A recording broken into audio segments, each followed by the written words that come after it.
You are listening to the Hello Sport Podcast. What's up, brother? Not much, mate. It's feels like it's been a while. Then it feels like it was yesterday since I was here. So Well, it was only 2 days ago, wasn't it? Yeah, no, was it yesterday? No, it wasn't yesterday. Day before yesterday. Yeah.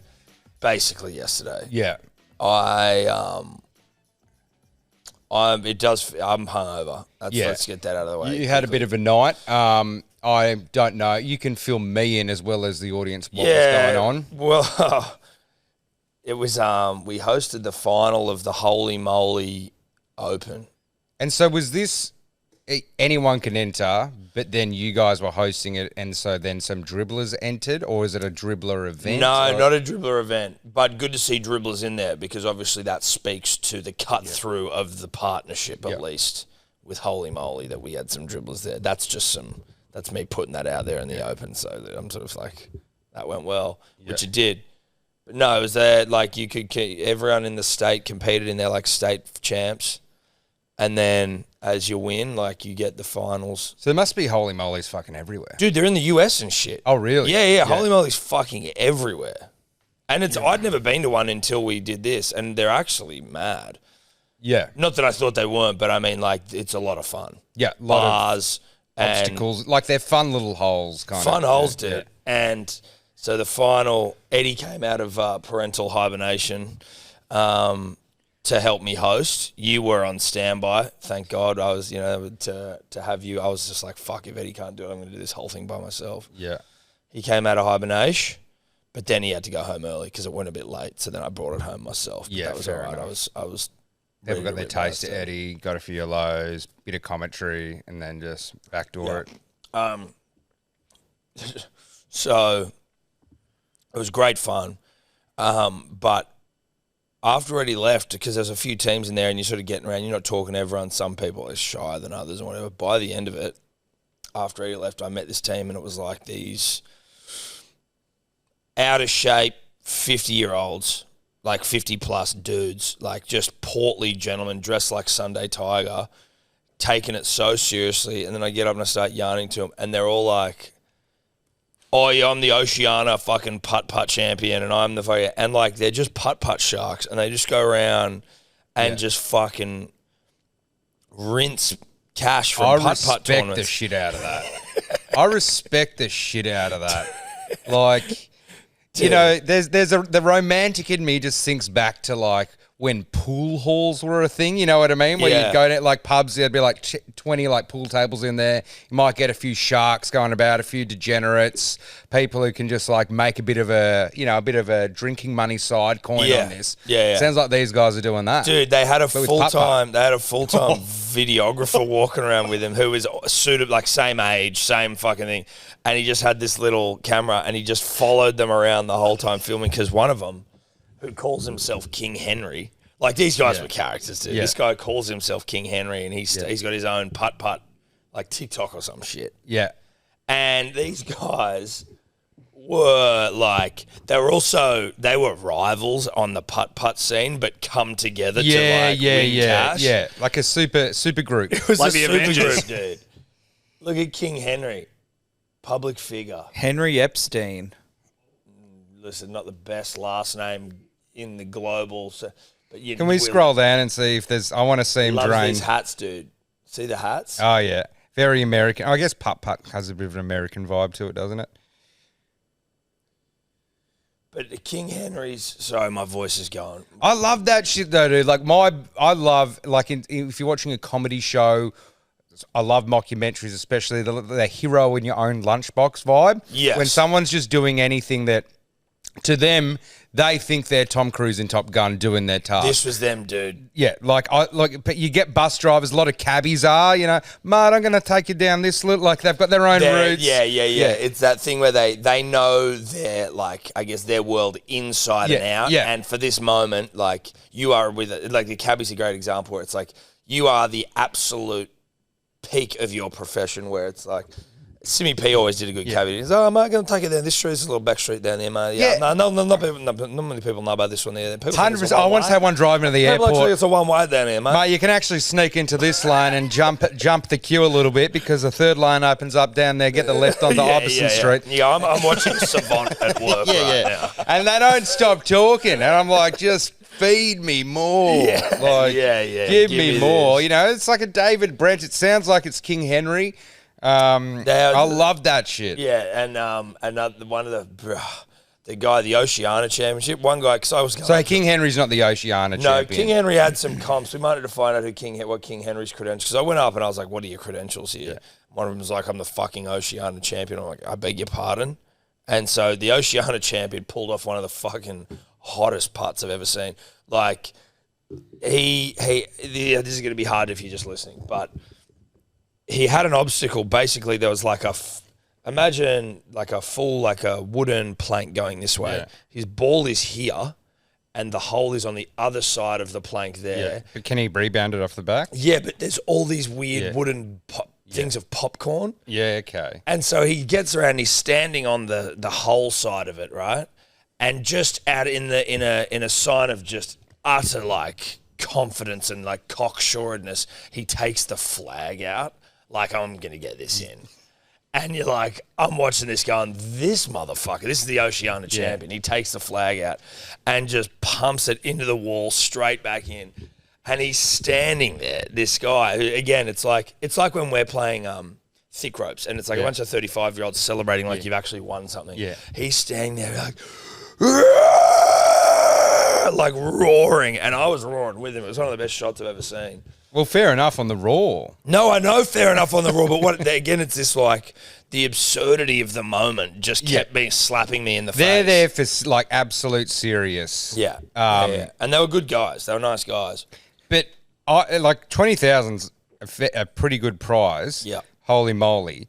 Are there other comps that they're entering? Are they winning cash, or are they doing this for just a hobby? Both, but I think that I think they have accumulatively won like over 120 grand. Okay, so it's covering their travel costs and shit. Yeah, I think so. Like one of them was like, I got to fly to fucking America for some tournament soon. Or something. Yeah, right. Okay, but that's not their full time job either. Of course, it's not. Like, well, I don't know. Fuck. Surely any sort of putt can't be a full-time I don't know, dude. Like, also, I asked the question. King Henry also does entertainment. What does he do? It's the Henry Epstein Show, which is a unique blend of golf ball wizardry, trick shots, magic, and entertainment. And he was on that Channel 7 show, Holy Moley. And he's got like a couple of Guinness World Records. For what? Like lowest score and stuff? Where is it? In a putt course. But in putt generally is a little bit less, like, holy moly, there's a lot of, like, Happy Gilmore type situations, right? But generally putt, so, like, you still need to use the rebounds, but it's, like, not as Happy Gilmore-y. So what's putt then? I think it's like when you're outside and it's like, there's, like, walls and it's around corners. It's more like a traditional maze rather than get past, the clown. Like, yeah, right. Okay, well, I think we did I think we did putt for Judge's wedding, actually. More so than what your Holy Moly is, which is like and it's also, I guess, your Holy Moly's in like a venue. But it was mad. So he's got his two world records are juggling a golf ball between the faces of two sand irons for 33 minutes and 33 seconds. So his hand-eye's fucked. Yeah, smashing the old record. And then he's also got the record for keeping a golf ball spinning on the face of a putter for 2 minutes and 22 seconds. Yeah, okay. How about chipping a golf ball between two sand irons for 30 minutes? So I think he goes to golf days and shit and, like, does entertainment shows. Give King Henry a follow. They were good fellas. Anyway, can we reveal, like, there's no, like, we can't reveal the winner and shit, is there? Don't know.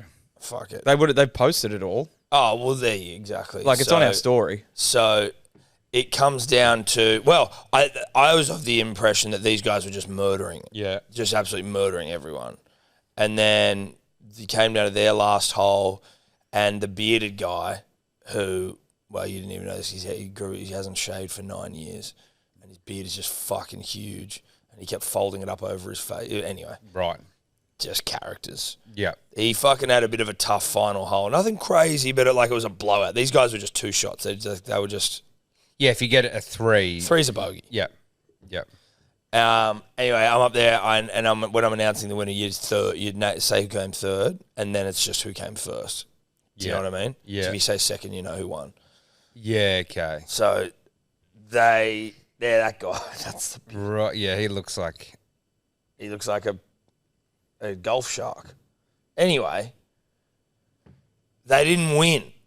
They didn't win, and even though it all sort of just made it even better for me because I got to see the full gamut of these guys walking around butt slapping, high fiving we're the greatest fucking golfers in the world, and then to not win, mood changed. Oh, they wanted to see scorecards. They weren't happy. Okay. They didn't handle. But there was the adjudicators, officials there, It was right? complete, yeah. There were caddies there that were independently recording all the scores because there was so much money on the line. Yeah, exactly. You'd think so that no one can really cheat. No. Yeah. There's fuck no. Not when there's 20 grand on the line. Yeah. You have to do it. Yeah. But they just were like, we should have won that sort of thing. And it was just, it was just very funny then to see Just they're pissed off. Yeah, them getting angry and stomping around the joint. Did they leave straight away? No, they sat around. They weren't like, fuck you angry, but it was like, what? And the guy kept going to me, he's like, where are the scores? I'm like, dude, you think I got the fucking scores? I'm there in I'm just the dancing monkey. I'm the dancing monkey, bro. I'm in a sparkly jacket and with a visor on. Where's my Holy Moley visor, actually? Over here. Yeah, fun. It is good.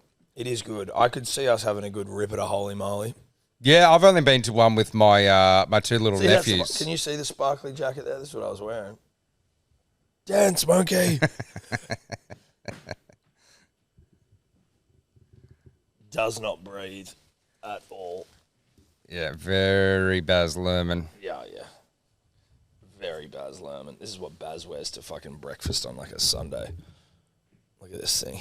Yeah. I will not be putting that back on. And my Holy Moley visor.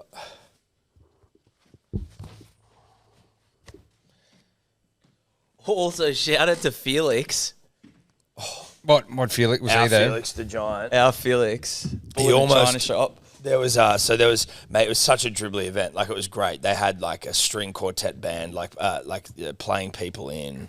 They had ice sculptures and a big champagne. Holy moly, must be a fucking great business if they're putting Yeah, dude. I mean, it pumps. Holy moly, that pumps. I guess everyone's just always It's probably why they had the final on a Tuesday night. They're like, well, we're not going to fucking waste a week, Thursday, Friday, Saturday, Sunday when it's pumping. But you'd be busy every hour of the day because you get the really young kids through in the morning, and then you get the dads through with the kids who want to have a few Arvo beers, and then you get maybe the drunk kind of 19-year-olds or at taking 6. a girlfriend out on a date, you know what I mean?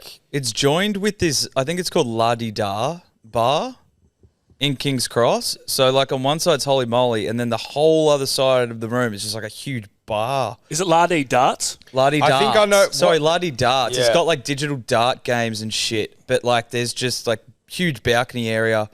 Lots of bars. I think I haven't been to seating. the one in the Cross, been the one in Newtown, but the one in the Cross, I used to frequent that club back in the King's Cross. What was that club again? It was it had that big balcony, I can't remember the yeah. name of it, but It's just funny how that changes. yeah, I've got a weird place where it's I actually don't like going back to the Cross just to see. Because it's sad. It's sad. It's there's just if you experience the Cross, you just see ghosts everywhere. Yeah. Ghosts of a red light district that was once pivotal to great. your life. Yeah. And now. Now it's, and there's not a knock on Holy Moly, but now it's a putt-putt. Yeah, and a lot of wine bars where it's $20 for a glass of wine and burrata, and you're going, okay, wine and burrata. You are not in a red light district if you're getting served burrata. I want my New York slice pizza and my terrace house that God knows what happens. Dude, you know what? You know how the Cross is dead?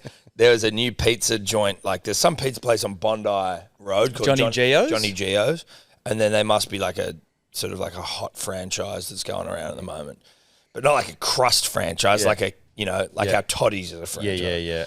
And it was where that slice or New York pizza, whatever the fuck it used to be, And while we're up in the Holey Moley, I'm like, what the fuck's that noise? And I look outside, and it's like there's like a DJ and like just all these just like really like white people just like, yay! And they're all excited for like free pizza. And I'm like, this is not the cross. This is not This the is not. Just something about cross. red light district. Even if I wouldn't be frequenting them Anymore. now or years, like I would have stopped ages ago, but just that it's there. That your city has it. Yeah, but is it more like Newtown now? I think that's maybe a bit It's more. not red light district. No, it's not though. red light, though. It's not red light district. There's no like There's still underworld no. chain of bouncers led Yeah, by yeah, Ibrahim with random clubs that are popping up. Who knows Yeah. what's going on? Like, Yeah, like the standover men were like famous in the cross. Like, oh, there's Ibrahim's bodyguard. Like, yeah. Yeah, but like clubs are also different now. It's like cookie cutter, you know, whether it's Solotel or Justin Hems or something, like every pub's owned by the same person, got the same shit going on, really. Hey, look at this. It's actually brown wallpaper. Like, there's no fucking difference. There's no... Floor, like, you need sticky floors. you need just going, okay, like there's about 12 OH&S violations here and I'm in actual danger. That's when your soul actually feels recharged when you come back to be alive. playing pokies next to a guy that has full face tattoos and is probably a bikie. And you strike up a conversation. Yeah, like in that pub Vegas and there was the underwater dancer in the poker room. Big tank. Yeah. Big tank filled with women as you're slapping away on more. That's right. Oh, those are the days. Yeah. No, but gentrified, it's all right. It happens. It's all right. It happens. And then everything just goes. Yep. It went pretty quick though. No, that one went quick. That was as quick as you could. I mean, you know, I know you think I'm a fucking tinfoil hat guy, but that was government corruption. Yeah, look, I can almost yeah. entirely. Yeah, no, that's one of your conspiracies that basically isn't a conspiracy. Well, it's not a conspiracy. Yeah. It's not a conspiracy at all. But I mean, it's not like also not been provably true. In the sense, no, but it's like it makes just where the lockout lines were drawn. Yeah. You can kind of like, oh, the casino doesn't seem to fall under the lockout. It seems to be a circle around. Yeah, just King's Cross, and oh wow, because now they're all turning into fucking really expensive property that people can live in. Yeah, There's a lot of redevelopment going on here. Shout out the Cross. Shout out the Cross, R.I.P. the Cross. Yeah, But yeah, Felix almost. That's right. Yeah, Felix almost knocked over a complete tower of champagne glasses. Oh, really? Yeah, he smashed like one of the foundational glasses. Oh shit. Yeah, It was like It 8 stood layers strong. high. It was huge. yeah. Of glass. Like a wedding to the glass Yeah. pyramids, and they pour the champagne in it. And How would anyone be allowed to be so close to that when everyone's Felix, dude. smashing Felix drinks? Felix is he's huge as well. Like Yeah. he's so fucking tall. Yeah. Just if he moves around in his arm. He's all limbs, dude. Yeah. He's all limbs. He was on high alert yesterday. I had to keep telling him just to fucking relax. You need someone like him around though, because Topless Cat filming, then he had all the shit we had to capture. But I was like, it's all good, bro. Felix was on the kind of Hey, let's go get this over here. He was doing his job. the wedding planner of the events. Yeah. But you know, I was in a fucking sparkly jacket and I needed a breather. Oh fuck. Anyway, Tuesday night rips are not something I had planned this week. Yeah, fair. I mean, I can't remember the last weekday rip. Yeah. A weekday rip was a little bit kind of taboo even 6 years ago for me. You know what but I mean? I reckon a weekday rip will come back a little bit with, like, once your boys get to, like, a little bit more. And I don't mean they'll come back in a sense where it's like, hey, let's just rip on a Tuesday for no reason. But once there's a bit more, like, they're a bit more self-sufficient or, like... But I think it would definitely be tied to a bit of summer or Guinness in, like, a rainy, like, English-style pub where... You know, if you're watching the footy, you can get carried away a little bit. Maybe that's more a Thursday, which kind of doesn't feel too weekday. No, Thursdays are coming back, dude. Yeah. I know you're leaving to go and hang with your new friends on Thursday, but like Thursday streams are going to be coming back. Yeah. So you know, and they're not going to be rips every Thursday, but that's a weekend. Thursday's a weekend, Thursday pretty much is, especially in our racket. Yeah, like because we don't do anything really. Like as in we have jobs, like we do, but like we don't have to go into an office on a Friday and be like, yeah. I can just go out hungover and film some golf stuff or something like that. Like it doesn't make a difference. It doesn't make a difference. I don't have to go have a meeting and report like numbers. No, and, exactly. You know, some creative agency where everyone's got an idea for a shit ad. Like you don't have to justify. No. You don't have to be in there. What if we sing Sweet Caroline? Hey, okay, so what we're going to do is going to get you guys together, right? And then you guys banter. Oh, okay, right. So you just, in absence of an idea, you've just used the word banter there? Okay, cool. Right, just leave it on us. Yeah, like every podcast. Banter. Banter. Okay, if you don't have banter, if you're putting banter there, it means you probably don't have banter. If you say banter... you're trying to manufacture banter. No, I just, like, banter is my most hated word in the world. Yeah, same. It's like, that means you can't, like, banter. It's not, it means you're trying to banter. You shouldn't have to say it. Yeah. Banter. Yeah, Just a little bit of banter, mate. Banter with the lads. Banter. Banter with the lads. Oh, yeah, just a bit of bit of banter. With the boys, mate. We're going to play some golf, but it's more about the beers. It's just going to be full of banter. Oh, mate, it's about the beers and the banter with the boys. Yeah, mate, anyway. Yeah, you're going to go to the airport. What's the first thing you're going to do? Get a beer? Nothing quite like an airport beer at 8 a.m., is it, mate, with the banter? Oh, man. Well, flight to Queensland, man. It's only an hour. It's going to be full of banter. Oh, so much banter, mate. All the boys are on the loose. Oh, man, it's just great. Great week. It's so much banter. And then they say it, and then it just gets quiet real quick. It's like, oh, there's so much banter.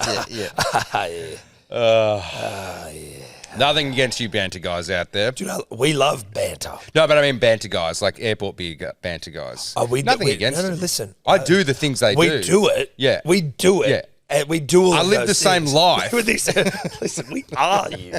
We are the banter guys. It's just that maybe we let the observation that banter is happening Yeah. go and just let the conversation naturally flow. Or what we do, it's almost like to try and separate ourselves from the exact people we're making fun of. We just make fun of it, even though we are exactly that. Yeah.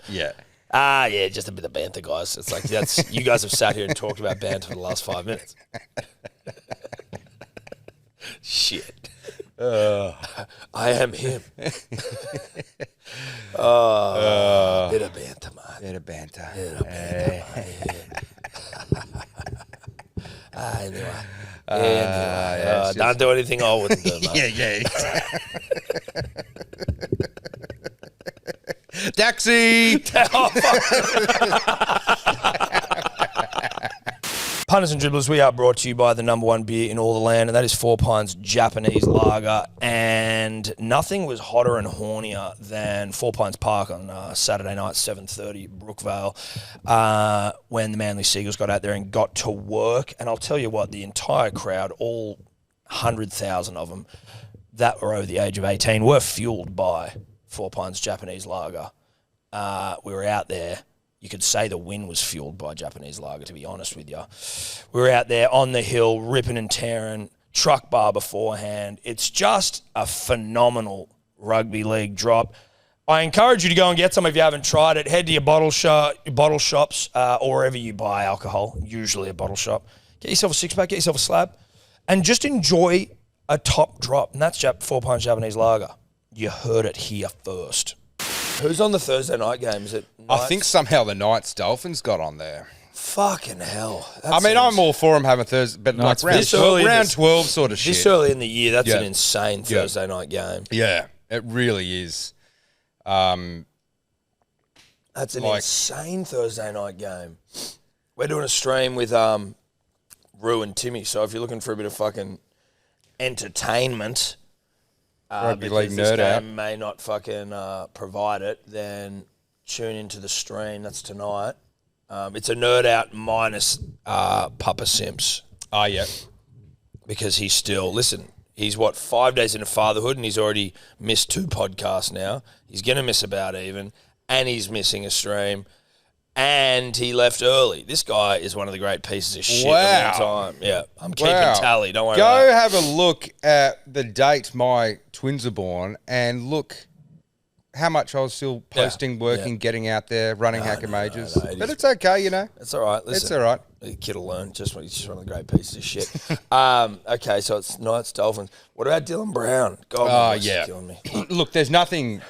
I can say that's different to everyone else. No. Oh, yeah, except that it's the dumbest deal in history. Yeah. People will skirt around us going, it's dumb as fuck, right? Like it is Like we were just talking about the other day about dumb decisions. I can't remember about what, getting rid of Adam Reynolds and stuff like that. Jamie Humphries.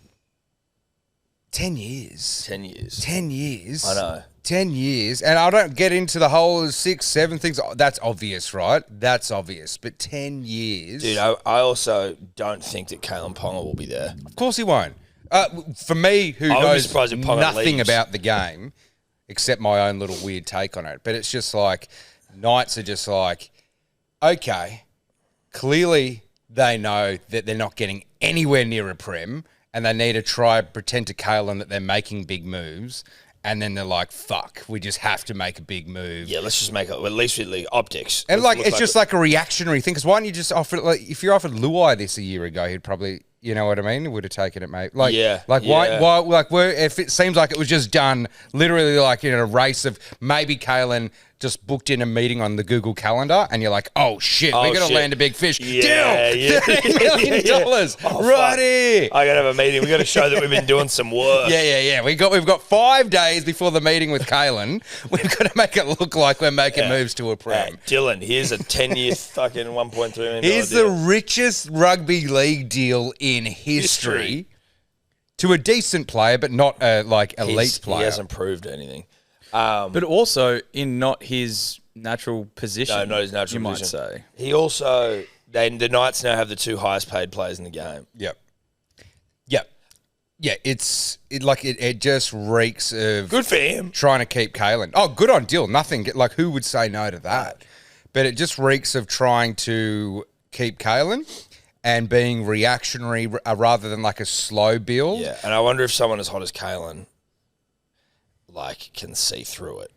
I think he can. He seems like he reflects a lot. Like, you don't get that many kind of thought out individual tattoo pieces without thinking. Without being considered. Yeah, Or you don't think about anything and you just go, fuck it. No, but they're not like the dumb. It's not just like, here's a phoenix with some breasts holding a sword tattoo that was on the wall of the tattoo parlor. No. His look a little bit more like inner thought boy kind of tats. Yeah, thought boy tats. Yeah, thought boy tats. You know, they've Yeah. got like a statement or a phrase. Yeah. There's a martini there. Yeah. Which is like potentially just from one night where he had a martini. Like if he had, not that many people carry a pen and a book around, but I can imagine Kalen getting around with a pen and book, maybe doing a bit of drawing, maybe writing down some thoughts. Yeah. He has a Nike tattoo. Don't know if he's sponsored by Nike. He must be, right? So I think, I'm not saying Kalen's the smartest person in the world, but I think you could presume he can see what's going on. Yes. If what's going on is correct. And to say he's not the smartest person in the world is merely just to say that he's not like Einstein. Yeah. We're not saying he's not smart. No, I'm saying he's a reflective guy. He's considered. He's thoughtful.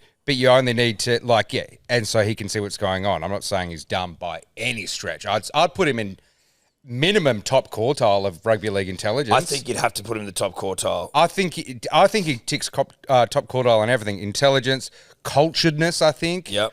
I think he doesn't seem like a loner, but I'm talking about, he seems like a guy who could be content just hanging out with himself, He doesn't watching the view of the need surf. to be like down with the boys and banter. Yeah, he doesn't have to be with the banter guys every 2 seconds. No, he probably likes to like. He doesn't need to throw pies at people to make up for a devoid personality. That's it. No. He has a personality. He has a sense of self. He has, Does that mean he's completely content? No, everyone has their own insecurities in life and thing, but he knows who he is. He's happy who he is. He can just ride a skateboard around with some AirPods in, listening to some music for 2 hours. Yeah. I get that vibe from But him. he also he probably there's a bit of hipster about him. Yeah, definitely. There's a bit of hipster about it, and say what you want about the hipster, of which you and I have lived a bit of the hipster lifestyle in the past before, Sebbo. Of course. The good hipster, though. There's like the The good over-the-top hipster, exactly. Not the fucking. The good hipster is Not someone... the tote bag hipster. where No, he's wearing not the Doc modern day Martens and shit. hipster. Like every culture, subculture in life kind of starts all right, then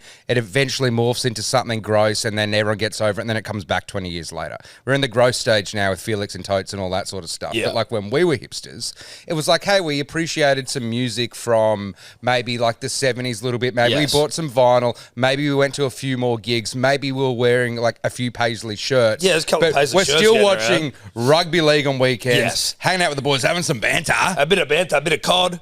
You know, we went to Laneway Festival. Exactly. That's all it really That's was. all it was. We went to Laneway. And Laneway still had like fucking cool bands then. I don't know what's going on anymore. I don't know. Laneway, I don't know. Listen, I think we're out of the band scene a little bit as well. But Laneway had like, you know, Flume and stuff. Well, Tame Impala.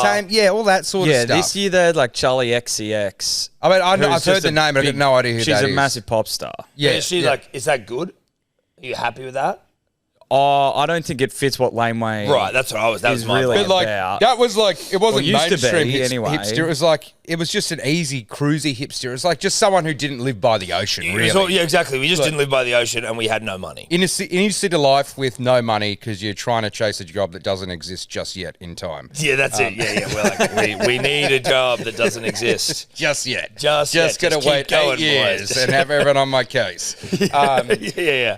Just keep your parents at bay for 8 more years. Yeah. And you all pour together, so your $20 ticket to go see someone at the Standard above the fucking, you know, in Oxford Street. Like, Rolly are you cigarettes happy? were affordable. Rolly ciggies, like that's just the hipster life. Now it's different, probably. Sure. Well, now it's Felix with pants that are just Yeah. the most absurdly Yeah. proportioned things I've ever seen. And it was also like before mass social media as well. Before like everyone conforms to one exact trait of now the Yeah, you're like it was almost like when you were the hipsters, they dressed similar, but they didn't dress in like the exact same Yes. thing. So they were all like, there's the man bun was like, again, nothing that we ever had. We weren't that level hipster. No. Like the man bun and the big beard was like a thing, but that was like as far as it got, whereas like with Cody and the boys, they just always like long jeans and fucking... But like the funny thing about our era, like I feel everyone is a bit more beachy now, even without living by the beach. But I tell you, it was funny when you just because you used to wear like jeans and a bit of a paisley shirt out to a house party.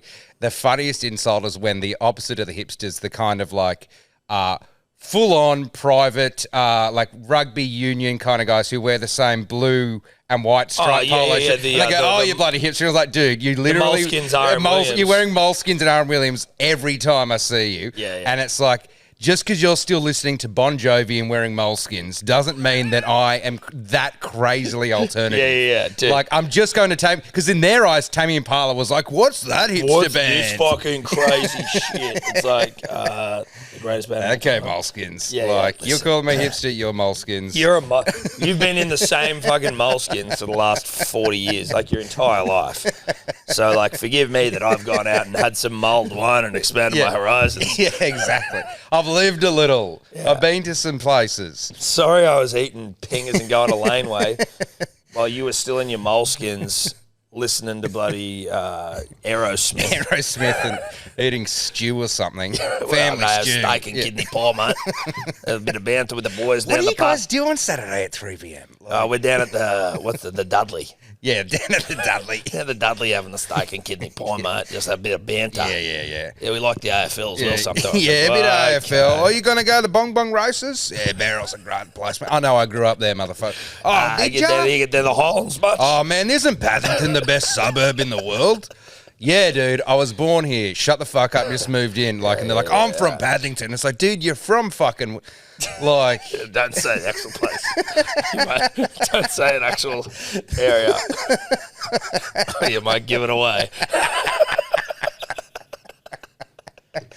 Oh, the good old little different pockets of Sydney back in the day were fun. I don't know if good. it exists anymore, but maybe it does. It probably does, dude. We just don't have... I'm too old. I don't go around enough. We just don't have the bandwidth. I don't get on my bike and witness it all and people We don't watch. have the bandwidth to observe anymore. Yeah. At least at the moment, because we're just in that fucking phase of life where it's like, you just don't have time to do anything. No. You see people in the park and, Yeah, that's thank about, God like- we've got this sort of a job where we can see each other. Like, we wouldn't see each other. You'd be with your new friends. I'd be fucking, I'd be just in Bondi with my family, with my 50 kids. And then you'd see people, and then it's just like, you get old and you see people at funerals. Yeah. That's what, Yeah. I mean, life we got a just... few years for that. It's just so crazy, though, how, like, kids can... Like, even moving to the inner west, so say I didn't have kids and you didn't have kids, it makes... It's like, okay, I've got to pay for, like, a $30 Uber there and $30... Like, that's as inconvenient as it gets. But when you have kids of going like, okay, you only get a few moments off them, because even if you want to take them, you're like, okay, their nap is this 2-hour block in the window and in the day. Like I've got to work. You work your whole life around everything. And if that doesn't happen, if you don't get that, then you are fucked. If they don't get that nap, then what you just don't know. It might not fuck the rest of the day. It likely will though. But it likely will fuck the rest of the next day few days and as the night, well. and then your wife will get pissed off. And honestly, if she's not happy, especially in the kids sort of scenario, if you don't have kids, I don't think it matters as much. But like their mood fucks the equilibrium of the household completely. You're basically just trying to like. You're trying to manage bail water out of a sinking boat, like just as your day to day. And so you're like, okay, just constantly bailing water. We're taking on more water up on the stern. Fuck.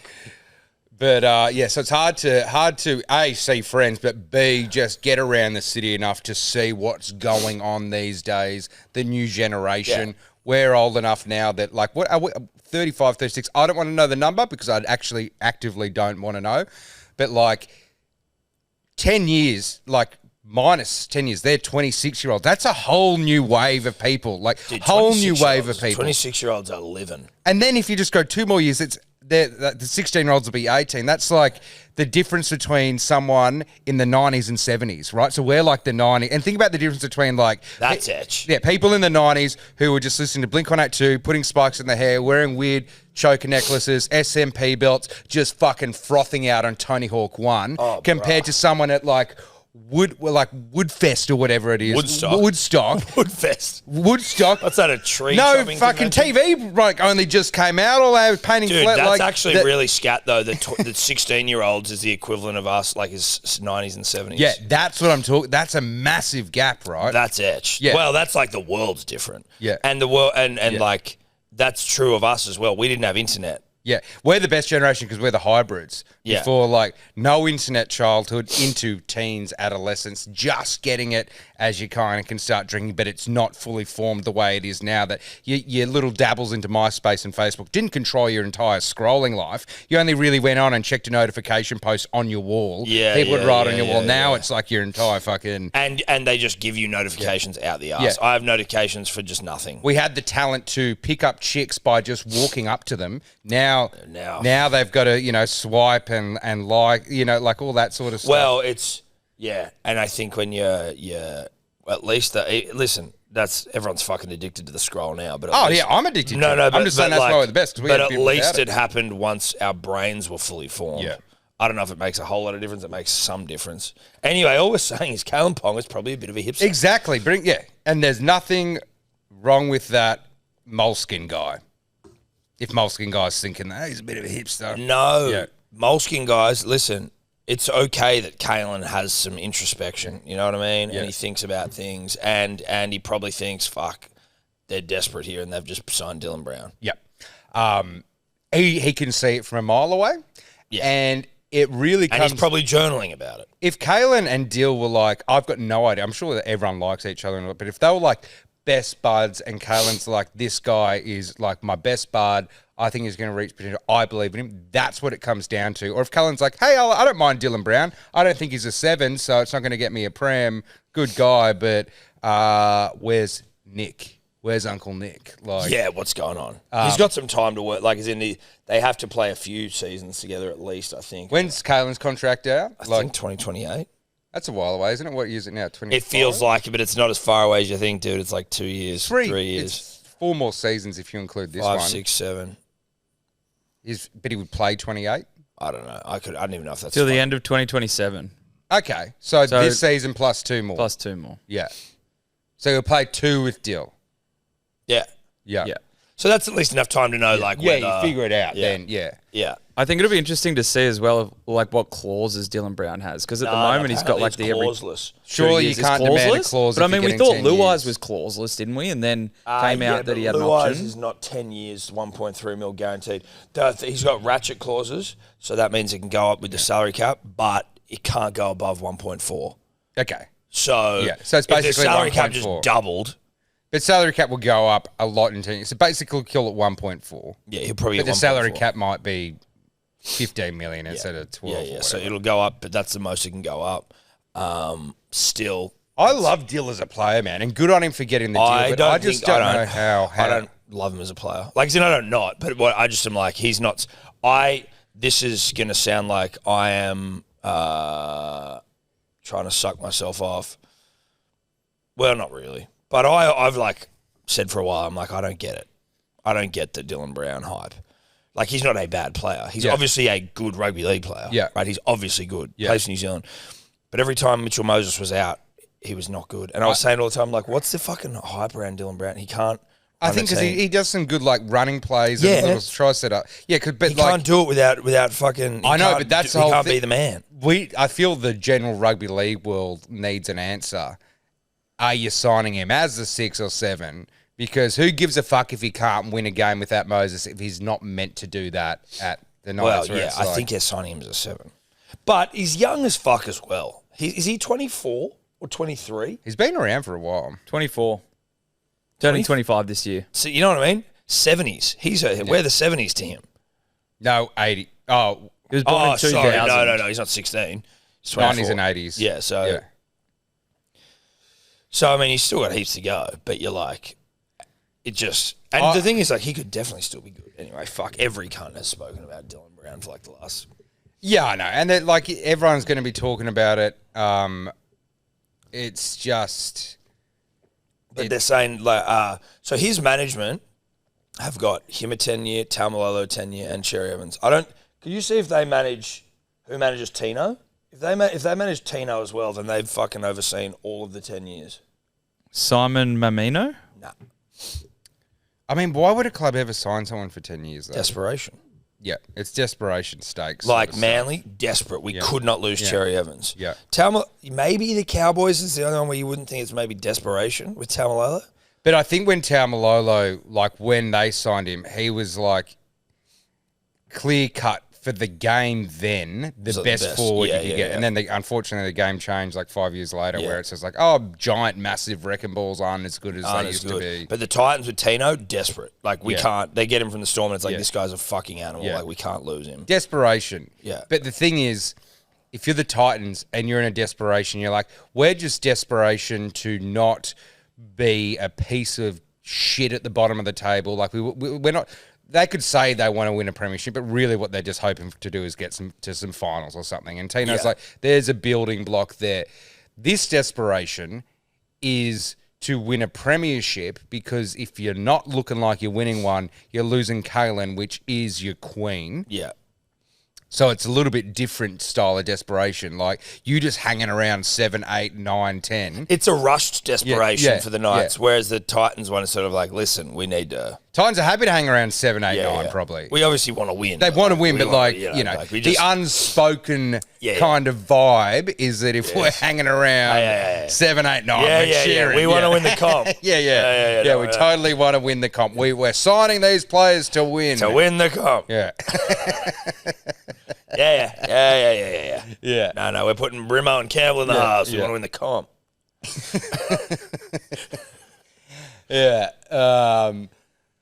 So, good on you, Knights. Let's see if you're all in play. Like, it honestly feels like they're doing a hit with a 16 in their hand. You know what I mean? Like Guru did in fucking... Yeah. Where it's just like they've gone all in on their last bit of, like, cash. Yeah. They've been betting $100 kind of plays, and then in a desperation state, they still had $700 left, but they've put it all in on this. They got Delta 16, and they've gone hit me. And everyone's going, wait, what? Wait a second. What?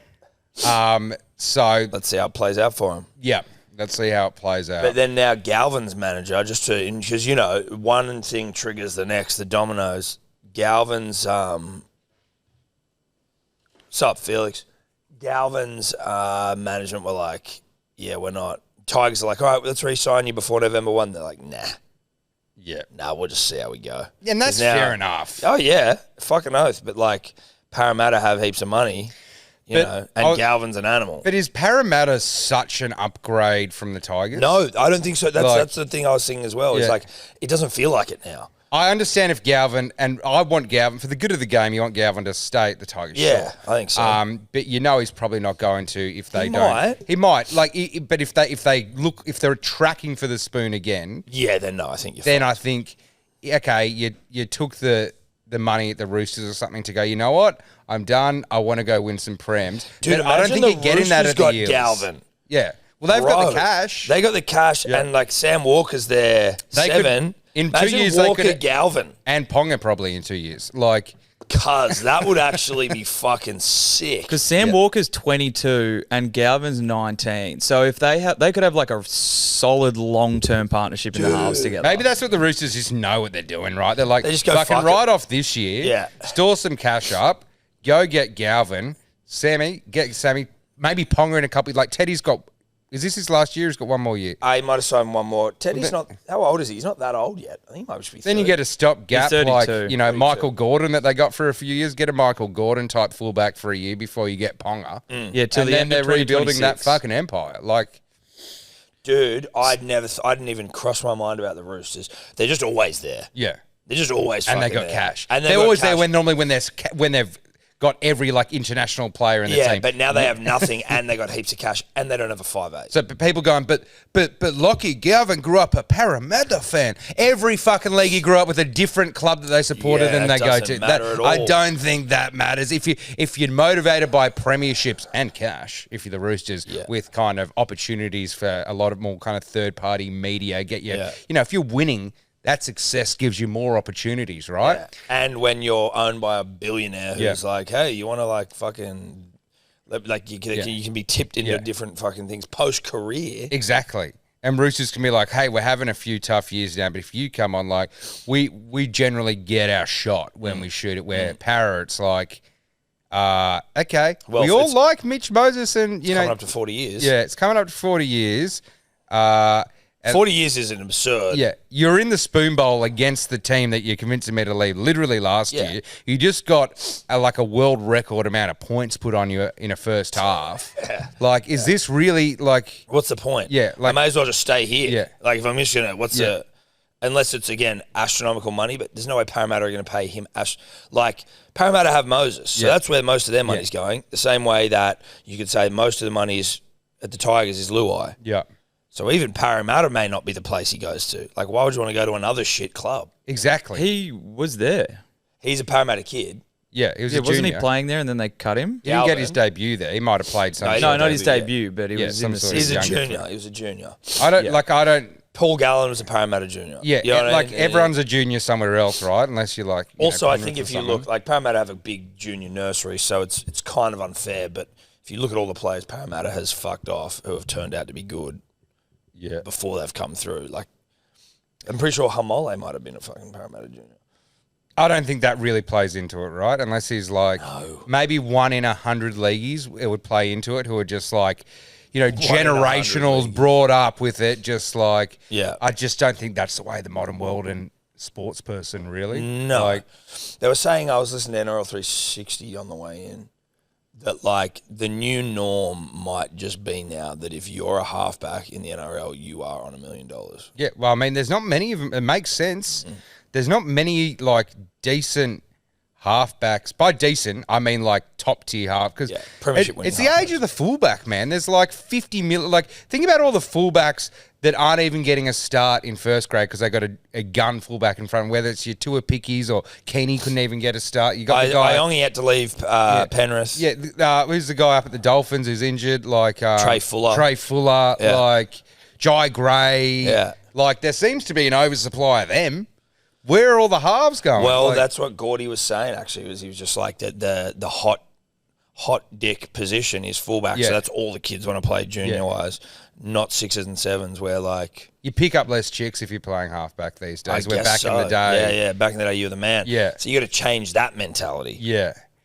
We need to go back to being the hot dogs. So basically, if you're a kid, or like say you, I don't know, when what the age is to like really start molding someone into a really good footballer, but like if you've got Is there a world where these young gun, hot as fuck fullbacks that are coming through, they could have easily been guided into halfback and just mould that way, but they just go, no, I've got speed, I got sexy kind of vibes, I'm going to that position. Is that what's going on? I think so. I think that's sort of what it is.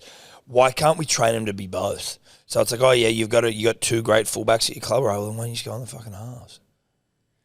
I guess it's just so much less appealing for a younger person to become like it's hard when you're young to go like be Cooper. He's like Cooper Cronk's like one of the like epitomes of like a game managing, organising half.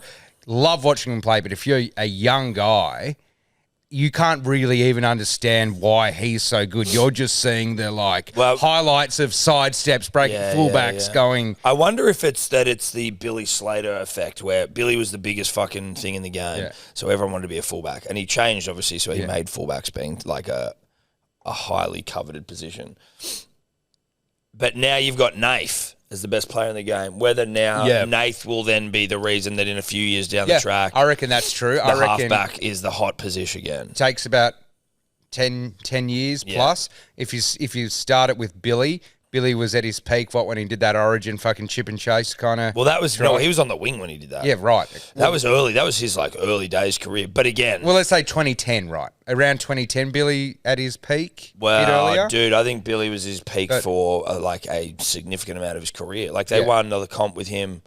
Was he? So 2017, did they win? He was in 2007 as well, wasn't he? He was. Yeah. No, so he was there 2007. Split the difference. 2015.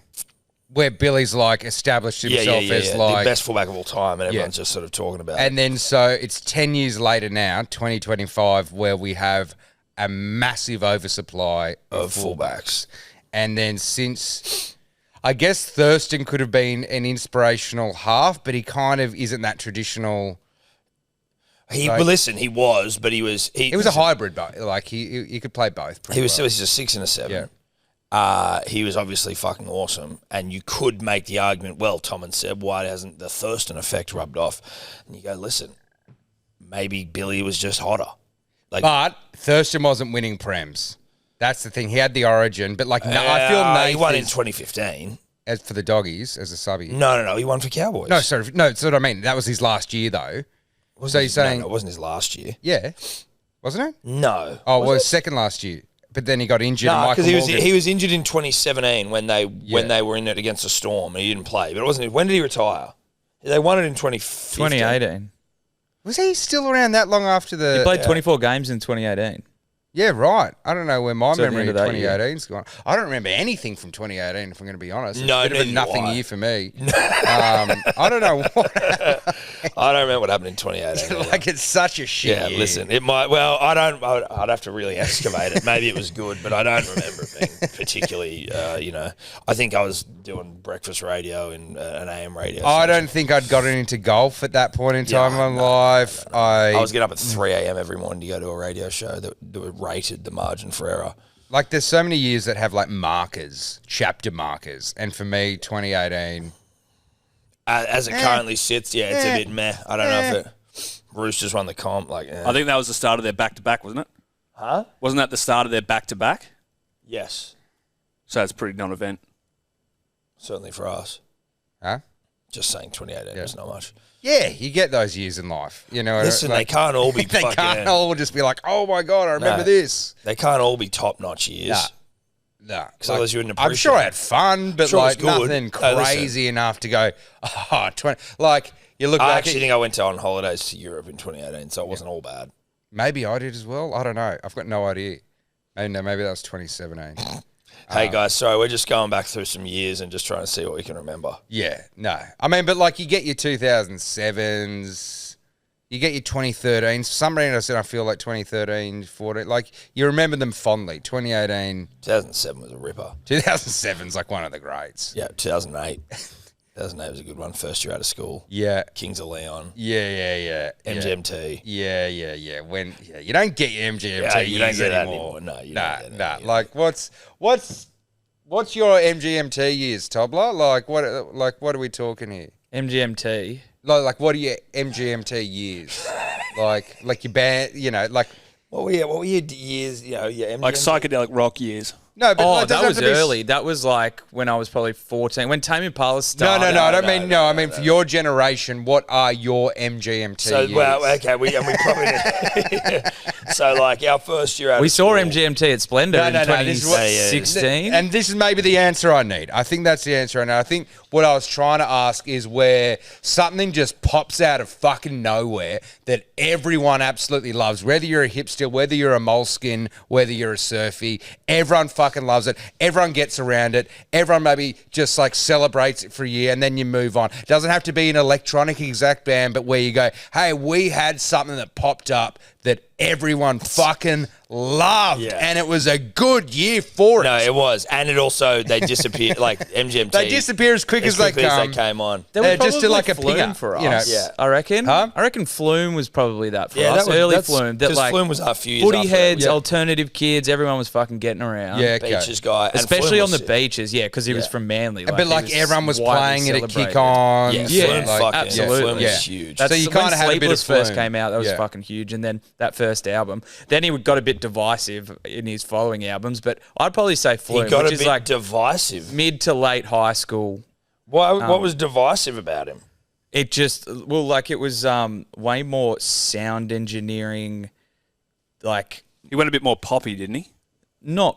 he went a bit more poppy, and then he went a bit like alternative and experimental. And I think like your people that loved the first album and Sleepless and Holding On weren't really listening to like these mixtapes that he was dropping. Yeah. Well, I mean, I think where I'm coming from is like I don't even know. I don't what think we've happened. articulated very well what I our think by MGMT MG, like is, it's just a song. It's a couple songs. Who gives a shit what happens after that? No one knows. But it just meant that at that point in time, you could be at the Stain, you could be at the RSL. But that was also you Kings could of be- Leon. Yeah. And that, like, I know that all their albums before Yeah. were big, but that one where it was like, oh, this is when they achieved like full global mainstream when you success. stopped like not wanting to, when you started to want to come to the concert. Exactly right. Yeah. When it, 'Cause when we it had came Kings of Leon tickets for all the time. We went to the Horton Pavilion. Tom's like, nah, I'm not coming to that nah, shit. nah, You were a Moleskins. moleskin at that time. Well, I wasn't a moleskin, You but were pretty fucking I've moleskin. never owned moleskins I in know, my but life. You were a were moleskin guy. I swear I hung with the moleskins. Really, Tom was a moleskin. You were 100% a moleskin guy, You dude. were Shut a up. fucking moleskin then.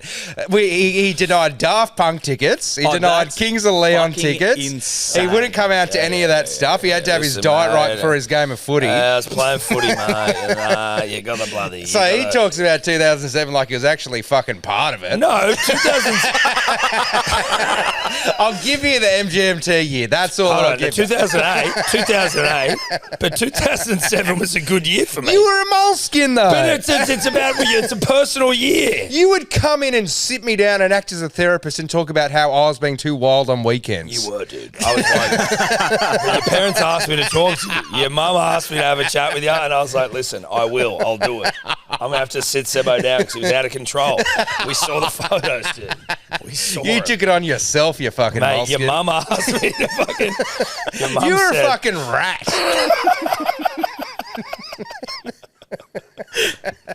fucking rat. Holy fuck, dude. That's so good. Mate, 2007 was a great year. Yeah, don't talk about it like the rest of us, but I did it. I said it was a good year, cunt. I said it was a good year, you motherfucker. you only, yeah, I'll give you 2008. 2008 was a great year. Yeah. Manly won the comp. Fucking, remember my parents went away for a month and we had the house? Yeah, That was we a had glorious year. That was MGMT. Yeah, exactly. That's, you know. We'd literally stay out watching the BBC highlights video clip of MGMT. Is that the actual video clip or did we just... I don't know. I think someone's 50-50. I mean, it still exists today. Like, I've definitely you see rewatched all it. the time. God, that was good stuff. I actually reckon our MGMT years was probably when Currents came out by Tame Impala, because that thing fucking blew up everywhere. That was and that was great as well. 2015. Yeah. When we were finishing high school, and Yeah. it was all over the radio. All the all the footy heads started to like them. Yeah. All the alternative kids already liked them. Fucking, it was pretty unifying. Were I you a reckon. footy head or were you an altern? I was a bit of a mix. I would. Did you ever hear his band that he was in? The Divorce. Bloodlines? No. Oh, yeah, no. he Divorcees in was the DJ Divorcees duo. is the DJ. Yeah. That are currently on he's in a hiatus. band called Bloodlines, and one of their songs was called Political Jesus. Oh, I've heard about this. Was it kind of like the band Him? Like, she'll be right here in my arms, Except so in love. She'll be right here in my arms, she can't let go. Fucking Bam Margera would have loved it. Way more angsty than that. No, dude. Crank up the angst. Can you play Political Jesus, please? Yeah, I'll get it back up. Dude, Political Jesus. And they performed at like the grandma's 70th or some shit. You're like, We played at my mum's 50th, 50th. Can you which was imagine just that, like, covers. seeing We your did kids like a come out Rage and, Against the play Machine Political cover and Jesus? shit. You're like, you know in Wedding Crashers when Christopher Walken says to Todd, he's like, Todd, I wouldn't kill you to play a little bit of competitive sports. Wouldn't he? He goes, oh, would that make you love me, Dad? And then Chris Walken just goes, Jesus Christ. It's just like the idea of seeing your kids come out with lip rings and shit and play Political Jesus at your 50th. You're like, holy fuck, what have we done? What was your name again, Tubber? Oh, you're on Oh, Johnny Unearthed. Bass. What was your? Yeah, he changed his name to Johnny Bass. I was Johnny Johnny Bass, Bass? the bass player. I would had both my ears pierced, played my bass down at my knees. Put Political Jesus on, please. Is this Political Jesus? Yeah.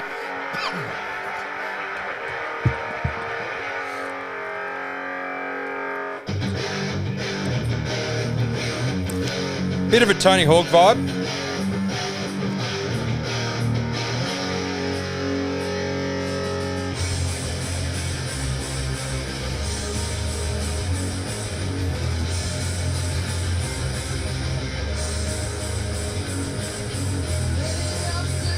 Okay. Vocals a little low in the mix.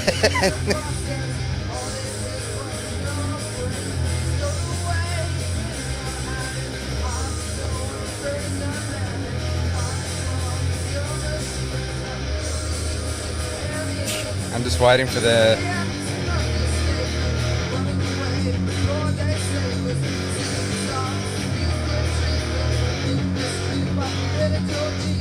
There it is. I was waiting for the line. Oh, yeah. Yeah, look, playing this at any sort of live family function. Imagine this going on. Yeah. Although this is like what it was like when our dad would come to watch Drifts and he'd be like, Yeah, but at least Drifts was... You couldn't hear what you guys were singing, but at least it Yeah. wasn't as a... It's mixed very poorly. I find a lot of independent bands, that's on purpose though, right? yeah. Is there a bit where you start screaming Political Jesus? Skip it ahead.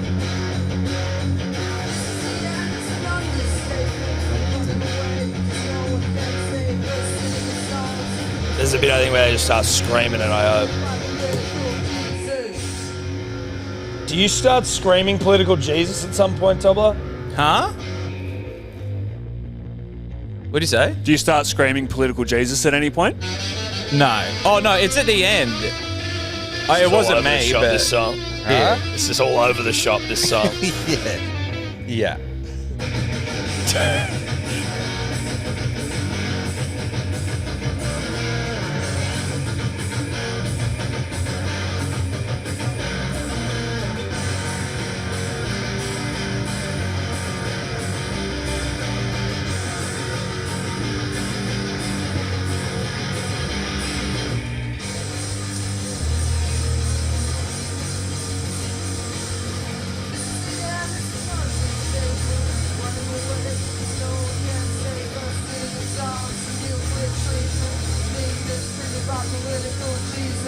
Oh, wow. Jeez. And we're running from political Jesus.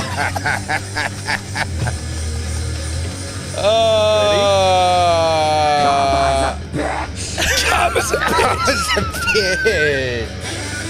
Hey, your mum's 50th. You actually played this. Oh, my God. Wow. No, we didn't play any of that at Mum's 50th. Oh, we kept it to covers only. We saved all this for the local youth centre on a Friday evening for our one and only show at Yo-Yo's.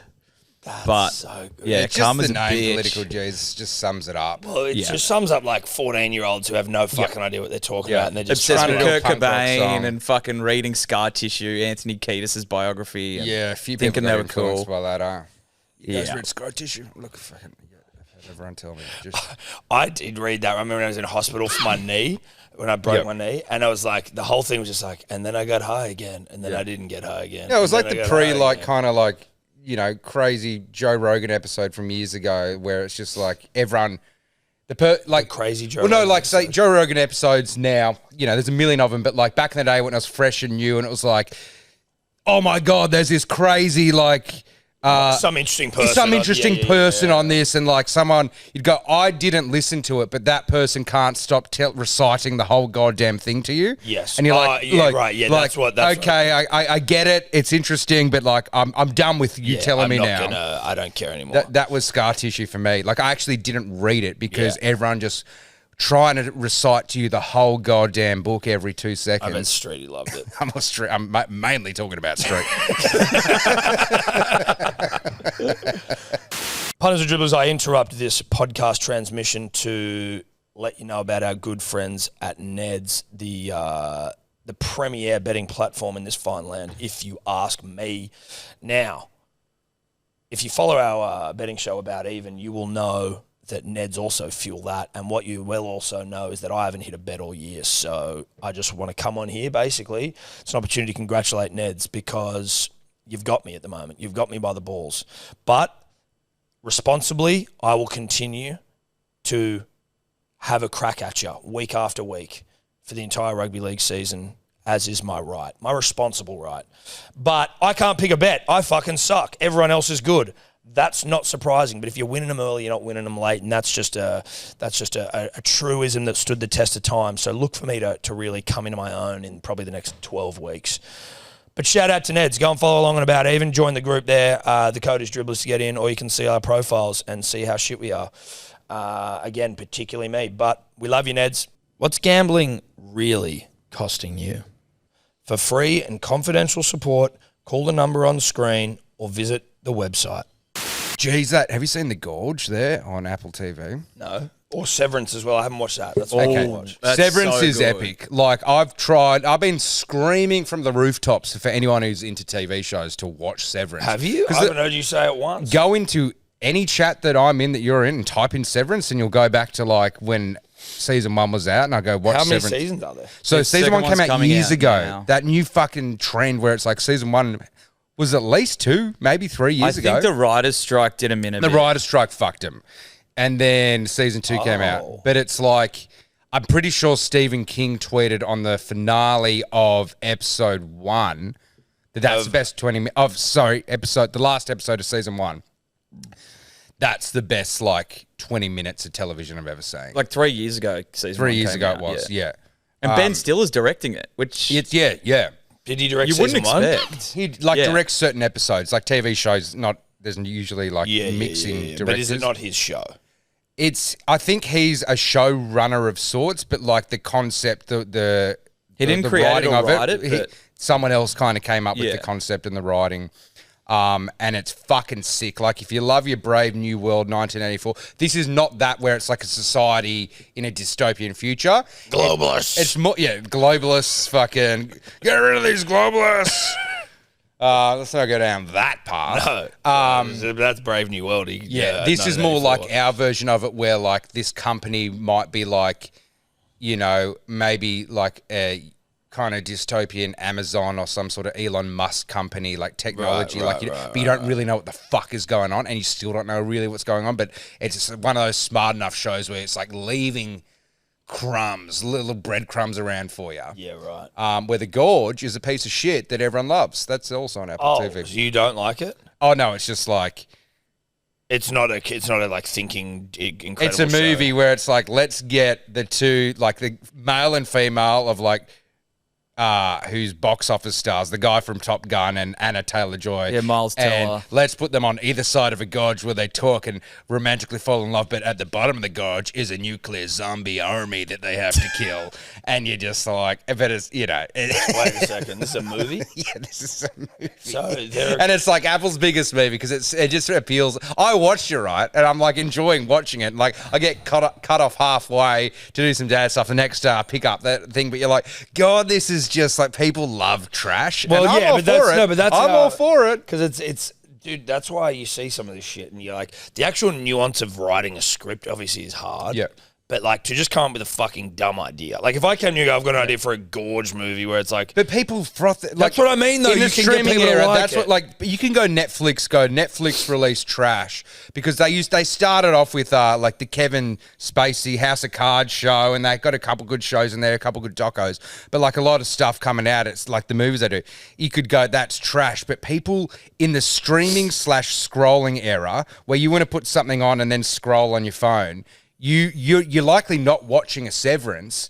You're doing the set like you're likely wanting need to to pay watch the attention. Gorge or something like that, and people eat it up. I eat it up. I also eat up the good shows though as well, where you actually go, okay, I'm leaving my phone in the other room. and so do these people in the Gorge, they don't know each other before they're on either side No, of the she's Gorge? a Russian. The one side of the gorge represents the eastern side of the world, so she's Russian, Anna Taylor-Joy. Okay, right. And then he's like the American, like I'm a sniper with some issues. Hey, man.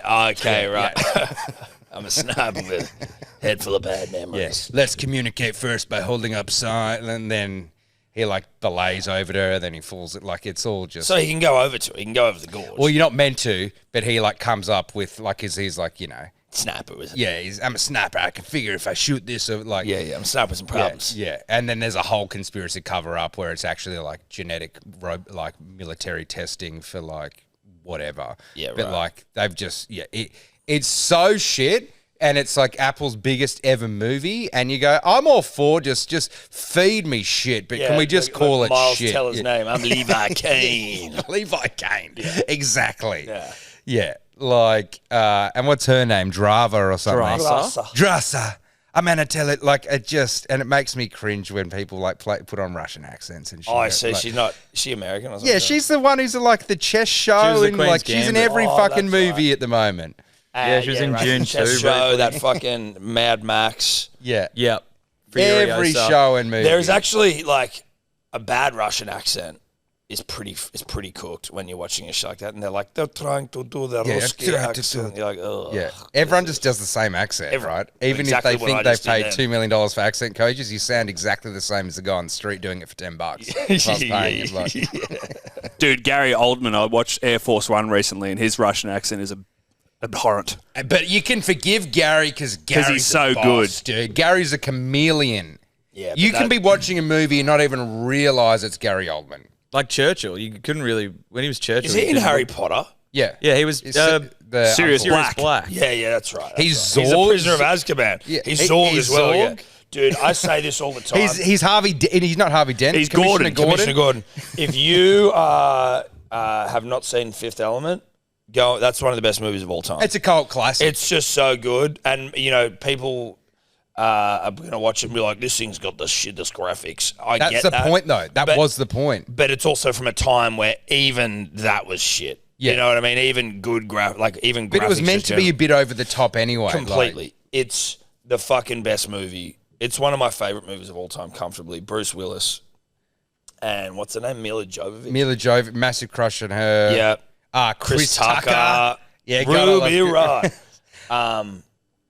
Anyway, check that fucking. No, movie that's great. Like, if you haven't, even if you're not a big movie guy or something, you're bounced out. Sure, like Fifth Element's like something that you have to. That's watch. a great bounced out movie. Actually. Yeah, because it's not like you have to watch Saving Private Ryan. I get that maybe you don't want to be bounced out and watch a 20-minute scene of people getting shot on Normandy Beach. Some guy crying out for his mother while he's bleeding. I get out. that. Like, that's a lot. watch it, sure, but like Fifth Element, you can watch it any point in time. Great airplane movie, great bounced out movie, great I've got insomnia movie. Like, Yeah, great. Kids won't go to sleep, yeah. and I'm watching it on my phone. Yeah. I'm trying to rock a baby to sleep. Movie. Disney Plus is actually a fucking treasure trove for 90s action Oh, films. yeah, I tell you why. Because I was like, why is it that all the fucking great action 90 movies are on Disney Plus? And so you remember Touchstone Pictures. Yeah. That was actually like a mirage it was actually Disney, but a distribution label to distribute child-friendly content. So and they eventually canceled. But Touchstone Pictures was Disney. So Touchstone Pictures presents a man. Like that was all Disney because that was like when you saw Touchstone Pictures, you're like, yeah, right. So that was just a skin. It was just them to go. A skin. It was just them going, listen, this is Disney. We just can't. We do Aladdin. We need to be known for Aladdin. We don't want to be known for Face Off. No. But we're doing Face Off. Yeah. Right, that's smart. And now they're like, fucking whatever. I don't think they do. I think they can the action part of their business. Well, actions just don't. I mean, actions just but different. Action's just now shit, the gorge, Netflix stuff. Disney's like, we've got to build out like 50 million Star Wars shows. Fuck Star Wars. All that sort of stuff. Yeah, the last Touchstone movie was in 2016, The Light Between Oceans. But the latest notable one was Bridge of Spies with Tom Hanks in 2015. Can you give me a list of the best Touchstone pictures? Fucking Yeah. like I'm going to say Go Face highest Off is there. Just go highest grossing Touchstone Yeah. pictures. I'm going to say Face Off has to be up there. I'm guessing it's Touchstone. I don't actually know. Yeah, no, we'll just change. We may be off here, but The Rock's probably Touchstone. The Rock. But you have to separate Jerry Bruckheimer Productions as well. I don't think they're Touchstones. So wait, did Bruckheimer become his own thing, or like? I don't, because I remember Gone in 60 Seconds. It's like Bruckheimer pictures, and fucking hell, Gone in 60 Seconds. I watched that one. What do you reckon the top one is? Face Off. It's Armageddon. That's Bruckheimer then. I didn't know I could include Bruckheimer. Armageddon, Pearl Harbor, Pretty Woman, Signs. Science fucking was mad. Ransom. That's good. Which one was that? Is that That's Mel Gibson. Give me back my son. Oh yeah. The Village. Con Air. Gone in 60 Seconds. Dead Poet Society they did. King Arthur was pretty decent. Con Air. Con Air's a classic. That's so good. Deja Vu was pretty good with Denzel. So was Unbreakable with Coyote Denzel. Ugly was massive. My sister was obsessed with that. Yeah, Coyote Ugly was those chicks were so hot. Yeah. The Prestige. So at the Jack Classic, I was playing with Magic Mike, who's like the magician. Oh guy. yeah, dude. And I was like, I bet your favorite movie is Prestige. I was like, how the fuck do you know that? I'm like, it's pretty goddamn obvious. You're a magician. How'd you know that? You're a fucking magician, dude. Come The on. coolest magician movie in the world. That was with Hugh Jackman? Or is it with No, it's and Jack Christian Bale. and Chrissy Bale. Chris Nolan. Chrissy Bale, The Prestige. Yeah, it's So the good. The Prestige. He's like a twin. Fucking Reign of Fire. I want to rewatch. I saw it when it came out. It's Matt McConaughey and Chris Bale taking down dragons. Yeah. Is The Rock not even on there? Maybe it's not a touchstone. It's obviously not a touchstone, dude. It's not on there 'cause that's bull. That's a good list. They were making money. Yeah. Dude, so much money. Now they're fucked. Yeah, well, they've folded, I guess. Dude, so Gene Hackman, did you hear about what actually happened? I didn't go into the details, but his wife had died. She died first, and then he just was wandering around the house like and just never maybe He's forgot. no, he's in like apparently like he most likely didn't even know what the fuck was going Yeah, on. right. Because Gene, man, He's one of the greats. he's one of the greats. And if you go to Tobler, Gene Hackman, he had such a long career because I feel when he was younger, he's the main guy.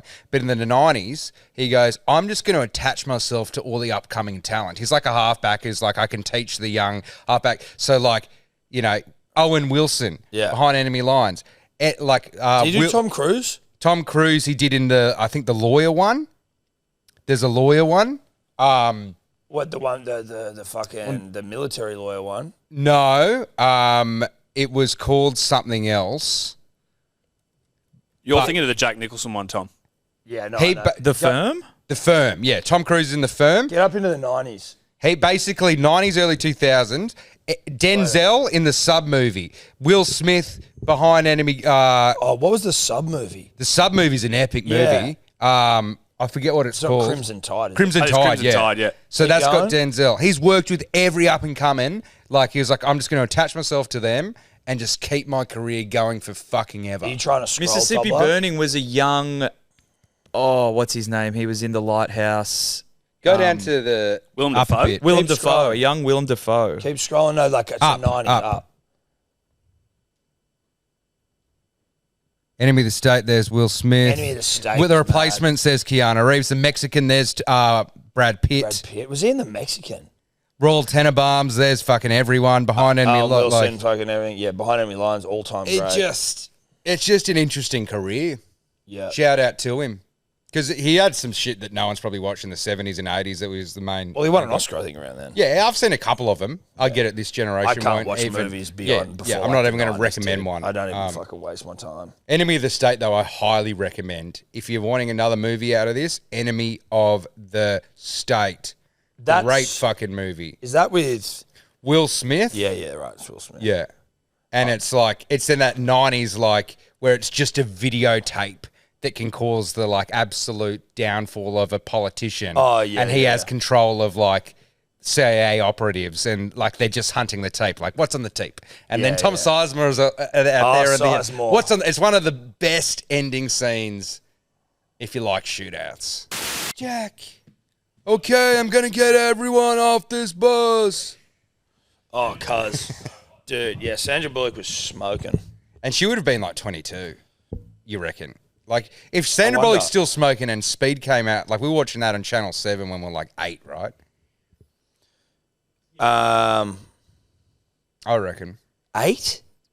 Speed, we were like year 4, 10 maybe. Speed was out, right? Speed feels like a 1995 film.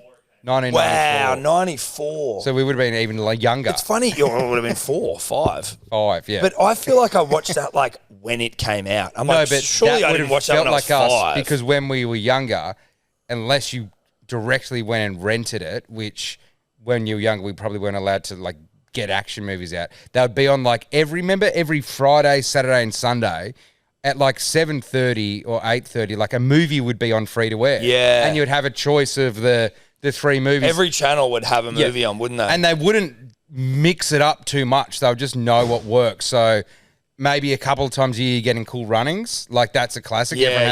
And you're like, fuck yeah, Cool Runnings on Friday. And then Speed came into that. Broken Arrow was a massive one in the rotations. Yeah. And so they'd run, you know, a channel might run an action every Sunday, but the other channel might run a comedy or something. That's like, crazy, dude. We lived in such analog times where it was like, fuck, oh yeah. You'd check the guide. You'd get the paper to go, Yeah. what movie you're watching that night. Yeah. And then you'd watch it, usually the family, with ads. You'd put up with it. It'd finish late because the ads, you had to drag the movie out for 3 hours. But like and so you had those movies like Speed. If you watch that in, say, year 4 and you had never seen it before, it felt like it must have just come out. Yeah. When really been out for like 4 years. Yeah, that's exactly right. But then Australia would get movies so late anyway. Yeah, but we're just saying Speed came out in 94, but it felt like, which I would have been 5, but it felt like I watched it when it came out. 5, yeah. Now, I think we should probably talk a bit of rugby league, and just about the games on the weekend. I just want to see who's playing who, because I don't know. I haven't done my Supercoach this week. I'm like, obviously, I'm not great at Supercoach generally, and I'm in and out, but like, I got like 1,150. Yeah, you did all right, I think. Is that okay? I'm Yeah, like, yeah. I was like, and I still fucking lost to everyone in every game. No, because I think you said you didn't pick your reserves. That they do pick I reserves didn't. for you. I don't think it picked my reserves. You just get like the lowest performing 4 probably. Okay. That's fucking annoying. Yeah, I'm going to make a couple of changes this week, though. You making any changes? Like everyone, all the Supercoach gurus, in terms of literally Guru and Timmy and all the I might ask Guru when he comes. They're in, like, you know, don't trade early, don't fall into emotion. It's like, bruh, I made some dumb fucking choices. Yeah. I'm trading the fact you can wait till next week. Because next week I need to shore it up. Yeah. So I've made like my 3 trades this week using my boost. Mm. And then maybe next week I need to make 2, and I feel I've got my team. But I made some not dumb choices, maybe more, I'll put this guy in as a placeholder and I'll come back and trade him out, and then forgot to. Dude, fucking... Oh, what's going on here? Got Crawls. Crawls. Well, this is me listening to 360 on the way, and Crawls just starts playing. I am just going to get my team up. I left Horsburgh out somehow. I don't know how I fucked You don't that have up. him at all? No. Yeah, right. But he was one where I go, I've got him, and then I was like, I need to do some changing of Yeah. something else. So I just sold got rid of a bunch of guys to then come back, and I just didn't bring him in. But I've got to get rid of fucking Luke Metcalf. I got rid of him. He's got to go. He's got to go. But all your Timmies and Roos will go. And they play like the smart long game. I'm like, guys, give him another week. They're like the Paul Crawley. Well, maybe I'll Give switch him out another with Dewey or someone, and then I'll just Me trading him out allowed me to get like Payne Haas in. So I'm like, okay, I'll just do that. Shit. I'll just do that. Yeah, okay. I'll just do that. Because I had Payne in my team for so long, but I was thinking, everyone goes, you don't make your points in the 4-pack. And I'm like, I kind of feel Payne's going to like come out firing. and fucking dominate. And then I took him out because I'm like, that's what the advice is. Like, don't spend that money up front straight away. And I'm like, no, fuck it. How much is he worth? He's only like 700. Okay, so it's not that bad. Yeah, like, where is it? Where's my team? Payne's, 669.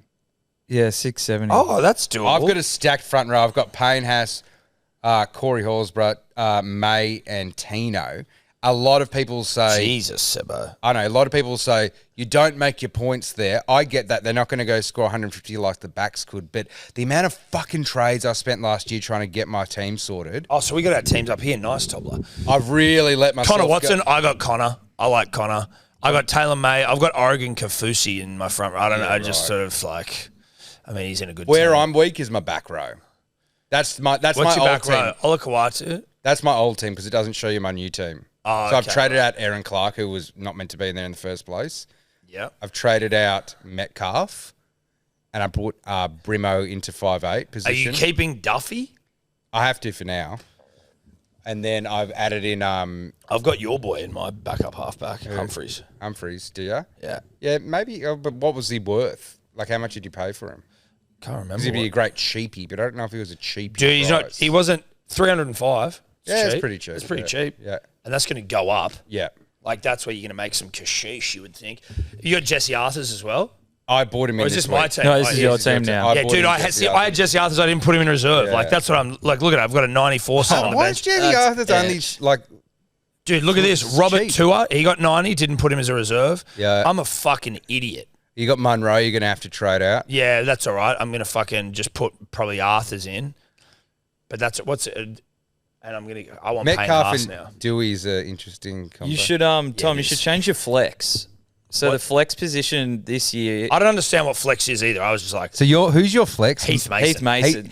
Heath Mason is your flex. Bro, you got to get Ponga in That as your is flex. possibly the most Tom move That's I have outrageous. ever dude. seen. I didn't know what a flex was in That's my outrageous. defense. is so dumb. Can you just clip this up just for even a story? Tom's flex position is Heath Mason. I don't know what that Is means. Heath Mason. Right. Send this to Guru. I don't Send know what this it means. to So what did you every think it single was? Supercoach content creator. I have no Heath idea. Mason is Tom's flex. Please, Seb. Please don't do this to me.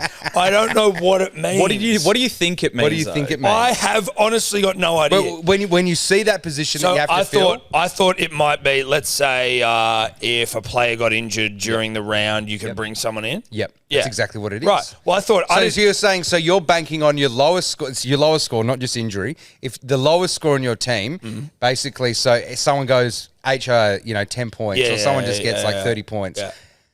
Then you've gone, okay, I get one player to come in for the lowest person every time. You've chosen Heath Mason. Well, listen. Okay. That's no, listen. it's exactly what you thought You it pick was. a no, squad listen. of 18 Okay. and it takes you top 17 best score. Hold on a second. Now let me just, because then my thought around it was correct. Let me now try and steel man it. It was round 1, and I thought Tigers are playing the Knights, and Heath Mason I think is a good player. I rate him. And so I thought against the Knights, he might have a good game. And that was purely Even that though, At fullback if you're for the if you're Knights. even that thought process, you're having him in for one game. What you're going to trade him out? You're going to waste trade. Trades are worth shit in Supercoach. You only got a limited amount of But trades. so when I'm trying to fit my makeup of my team, and I'm like, I don't really know what the fuck this flex position does, so I'm just assuming it does what it does, and I'm just gonna fucking chuck in a Heathy Mace here because He's not even going to be playing in a couple of weeks. Well, that's why I'm gonna get rid of him. But I was, Baller's back this week. So No, he's gone. You've chucked in Heath Mason for round 1 Yeah. and you flex. Honestly, that has to be the dumbest Supercoach decision I've ever heard. Like, it just has to It's be. wild. Like, I don't follow all the Supercoach pages as much, Wait, but well- that has to be the dumbest Supercoach decision Well- I've ever heard. Really flexing on us there, Tommy. We'll really clip flexing. this up, but we'll clip this up. We'll add to it when Guru gets here for about even. We'll just ask him and just get his reaction, and we'll add it to the back of it because I feel ashamed, but I don't really because I don't know what the fuck I'm doing. But that's all right. We're learning here. That's a good learning. Have you seen who's top of the About Even League? Who? Top block. Big Bradman Zest. Fucking Tobler. Well, listen, Something had to go your way eventually, didn't it?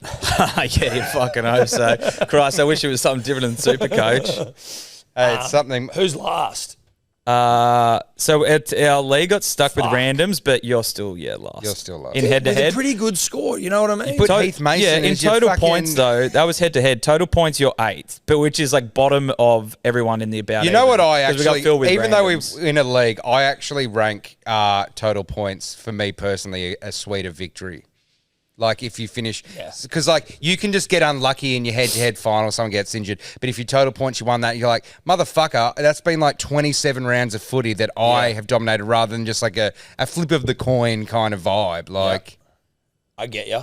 I'm fucking with you. How many people have we got in our big one? We got 5,030 5,000 and in our, growing.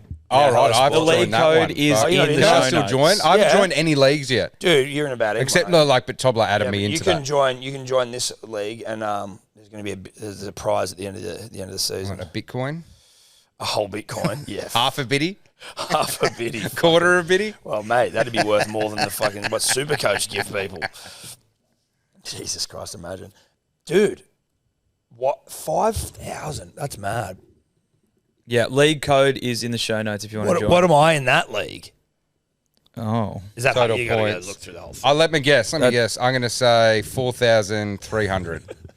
That's so, He actually scored all right, but I know I that's think what everyone- annoys me. yeah. I'm so devo that I don't the even know Mason how I'm gonna thing is find that that. bad. Like I just have no perception of how shit that is. It's so shit on so many levels, though. That's the thing. It's like the player you've chosen in that position, the fact that player Do you not is think my only in... justification was at all decent? It's the fact, the player you've chosen in that position, it's the fact that player knowingly is not going to be in the team the week after. Yeah. And also... he literally scored the second worst amount of points for you last week, just above Metcalf. Right. Okay. Yeah. Okay. Well, Heath's gonna go. So his points were counted because Metcalf's weren't Yeah. obvious. As Lucky you got little Metcalf got Heath. the lowest, but Oh, so what? They didn't count Metcalf. so essentially what you do, you pick Heath 18 Mason players takes over your and lowest it takes the top points out of your 17, 17. so the best every 17. time, no matter what, Yeah. unless they scored less. So pretty much 99% of people have Ponga there or Turbo. Like, because they're It's- like, it's an opportunity to get Metcalf another big scored boy. 10 points. Okay, we'll just take Turbo's 100. So You've gone, Metcalf scored 2. So should I almost be moving Turbo to my flex and Iongi to my fullback, and then having someone like is that? I Sort mean, of, I think you kind of need to. You could have just a swap- gun there. Yeah, but, that's like- but what I mean is right. If I move Turbo there and but I if have you- Iongi as my fullback, is that sort of Yeah, but you need another gun fullback. who are you? Have you got Ponga and fucking, Ponga, Turbo, and Iongi. Yeah, You've got all three of them. everyone does. Go to every team in there, Tobler. Just pick a random team. And let's just. we'll go to Eddy's. He's got Tamale That's also an interesting. as his flex, but he's got Iongi and Turbo. Let's go. Makes me feel better. Random stats guy. Iongi, Turbo, Ponga. Yep. Okay, right. We'll go Jeff Athletic. Turbo, Ponga, Iongi. Let's go. Kind of like just a just standard do it. move. Yeah, right. Let's go Cody Totes. Ponga, Turbo, Iongi. Let's... No Heath Masons in there. No Heath No Masons. Heath Masons yet. Let's go one of the randoms. Walsh, Howarth, Iongi. That's a bit random. Howarth. Okay. Howarth is You his got flex. 96. I mean, yeah. But technically. majority have got the trio of Ponga, Okay, Turbo, listen, I'm and starting to think that Heath Mason wasn't that bad. He just had a tough game. Punters and dribblers, there's never a bad time to start taking your health seriously. You know that. We know that. We've harped on about it for years and years. And the easiest way to start, if you can't be bothered to get out of bed and get down to the gym at 4 a.m, the easiest way to do it is just start with your vitamins and your minerals. And that's Good Day Daily Multivitamins. If you saw the sign on Brookvale Hill on Saturday night, it looked fucking delightful.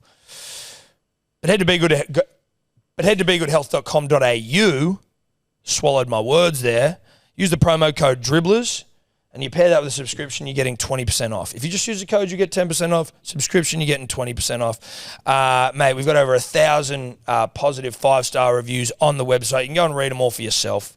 But if you're thinking about doing anything, this is literally the least you can do. And then from there, good things happen. You start taking care of your vitamins and minerals, good things flow from there. It's begoodhealth.com.au. All right, let's go to the games this weekend. Just quickly have a look at them. Fuck, dude. Mason, I feel dumb now. Yeah, you should. Who do you think? Knights, Dolphins. I've got no idea No, I don't because, either. I would probably say nice, but the fact the way they played against the Tigers, I think it's a coiny. Yeah. I really do. Like, they both have okay defense, pretty good defense, but the Dolphins, they got everyone back on deck. Yeah. Who they have out? I don't even know.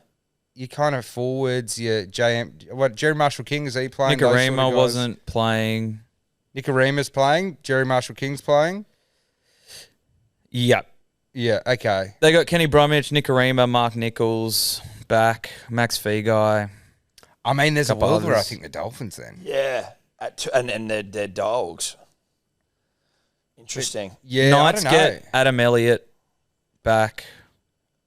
I Couple will others. give away my about even bet. I price. just think the unders in this game, really, even though we're not talking What was it? punting. What is it? It's like 46. I think it's just going to be a defensive affair with a bit of clunky attack, and it's anyone's game, honestly. If KP and Fletcher Sharp decide to fire, You just go on unders. yeah.